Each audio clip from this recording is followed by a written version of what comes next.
سلام به همه شما عزیزان، من ماریا هستم. لغات ضروری تئوری تست رانندگی در بریتانیا رو با هم مرور میکنیم. Number 1 Speed Limit، محدودیت سرعت. Number 2 Traffic Lights، چراغ‌های راهنما. Number 3 Give Way، اولویت دادن، راه دادن. Number 4 Pedestrian Crossing، محل عبور عابران پیاده. Number 5 Dual Carriageway، جاده دو طرفه. Number 6 Roundabout، میدان.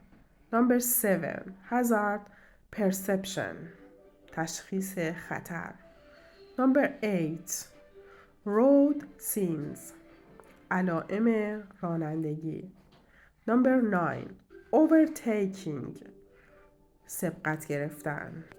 Number 10 Defensive Driving، رانندگی تدافعی.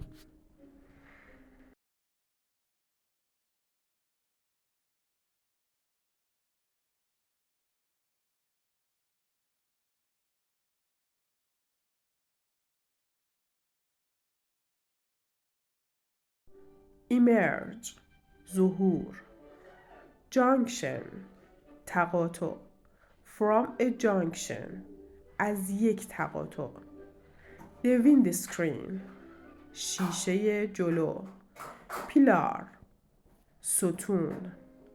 Aware، آگاه. Restricting، محدود کننده. Stop in a proper، توقف مناسب.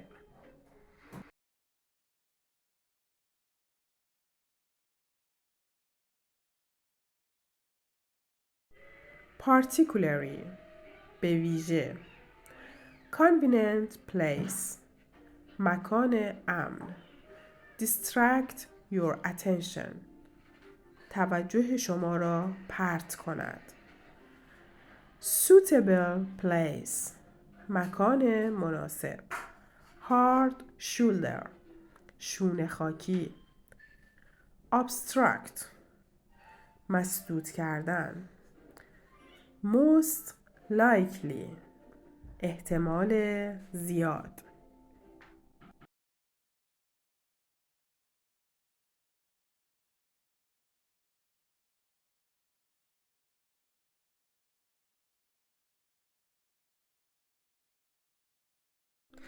Slip road، جاده لغزنده. Reduce، کاهش دادن. Significantly، به طور قابل ملاحظه. May cause، ممکن است باعث شود. Concentration، تمرکز. On a long journey، در سفر طولانی. روز و روزگار بر شما خوش. با آرزوی موفقیت. لطفاً در ویدیوهای بعدی هم همراه من باشید. خدا نگهدار.